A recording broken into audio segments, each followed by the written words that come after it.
Hello students, board exam में लिखना कैसे है। बच्चों के अंदर बहुत ज़्यादा एक डर रहता है कि हम चीज़ों को लिखें कैसे। तो आज के इस वीडियो में हम आपको बताएंगे डॉक्टर हजारी प्रसाद द्विवेदी का जो जीवन परिचय है वो हम कैसे लिखें। इंपॉर्टेंट है आपके बोर्ड एग्जाम के लिए भी। हमारे पास 4 कॉपी है, कॉपी 1, कॉपी 2, कॉपी 3, कॉपी 4।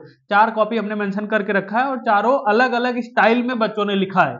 तो आपको देखना है कि कौन सा स्टाइल आपको अच्छा लगता है और किस स्टाइल में आप लिखना चाहते हैं और कैसे लिखेंगे कि आपको पूरे के पूरे नंबर मिल जाए। तो एक एक चीज मैं आपको दिखाऊंगा और आप खुद ही देख के बताना कि आप किस कॉपी को कितना नंबर देना चाहते हो और किस बच्चे ने किस तरह से लिखा हुआ। देखो, मैटर सभी ने सेम लिखा है।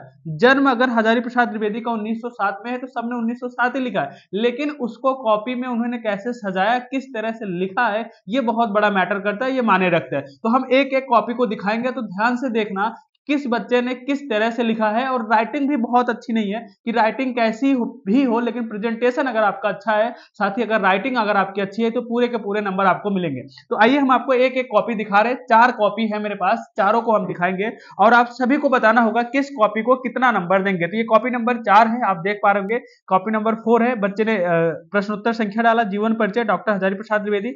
ये इनका पैटर्न था, यहाँ पर इन्होंने संक्षिप्त परिचय दिया, फिर परिचय देते हुए ये लिखना यहां से प्रारंभ कर दिए। तो ये कॉपी आप देख पा रहे हैं किस तरह से लग रही है। आप कमेंट्स करके बताना ये कॉपी नंबर 4 है। अब हम आपको दिखाते हैं कॉपी नंबर 3। कॉपी नंबर 3 देखिए, इस बच्चे ने क्या किया, डायरेक्ट जीवन परिचय डाला, हजारी प्रसाद द्विवेदी और अशोक के फूल, इन्होंने उसका नाम भी लिख दिया। जरूरत नहीं थी, केवल डॉक्टर हजारी प्रसाद द्विवेदी लिखने की जरूरत थी। अब देखो, केवल इन्होंने यहां पर जीवन परिचय डाला, उसके बाद यहां से इन्होंने लिखना स्टार्ट कर दिया। देख रहे हो ना, इस तरह से लिखना स्टार्ट कर दिया है, यहाँ पर कृतियां और निबंध डाल दिया है। तो ये एक पैटर्न हो गया लिखने का, जो बच्चे लिखते हैं बहुत ज्यादा इस पैटर्न पे कॉपियां मिलती है। और दूसरा पैटर्न हमने आपको दिखाया था, कॉपी नंबर 3 है। अब इस पैटर्न पर अगर आप लिखना चाहते हो तो बिल्कुल कमेंट्स करके बताना कि आप कौन सा पैटर्न आपने लर्न किया, कैसे लिखोगे। अब हम दिखाते हैं copy number 2।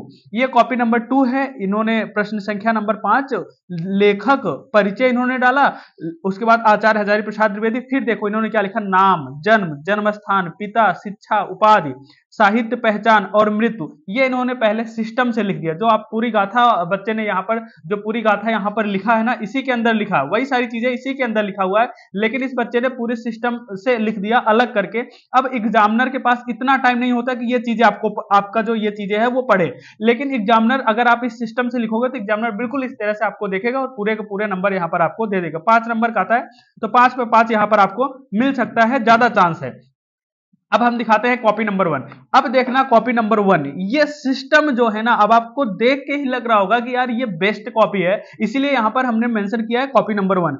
Doctor Hazari Prasad Dwivedi इन्होंने लिखा, बिल्कुल सही लिखा है। फिर जन्म, जन्म स्थान, पिता, सम्मान, रचनाएं, प्रसिद्धि और मृत्यु। देख रहे किस सिस्टम में लिखा है, इतना ही एग्जामिनर आपका देखेगा ना और पूरे के पूरे नंबर आपको दे देगा। फिर बच्चे ने डाला साहित्यिक परिचय, फिर आगे जीवन परिचय डालते हुए 80 शब्दों में कंप्लीट कर दिया। तो कॉपी नंबर 1 आपने देखा, कॉपी नंबर 2 देखा और कॉपी नंबर 3 देखा, कॉपी नंबर 4 देखा। चारों कॉपियां आपके सामने मैंने रखा और 4 पैटर्न था, 3 से या 4 पैटर्न में बच्चे जो लिखते हैं, इनमें से कौन सा पैटर्न आपका है, किस पैटर्न पे आप लिखना चाहते हो और आप क्या चाहते हो कि किस कॉपी में कितना नंबर मिलना चाहिए। तो आप हमें कमेंट्स करके जरूर बताना कि अगर आप एक टीचर हो, आप इस कॉपी को चेक करते तो किस बच्चे को कितना नंबर देते। तो वीडियो कैसा लगा आप जरूर बताना। और अगर मेरी बात मानो, जो मेरा पैटर्न है कॉपी नंबर 1 जो मैंने आपको दिखाया, इस पैटर्न पर लिखोगे, इस फॉर्मेट में लिखोगे तो कोई भी एग्जामिनर आपका नंबर काट नहीं सकता है, इस बात को ध्यान रखना।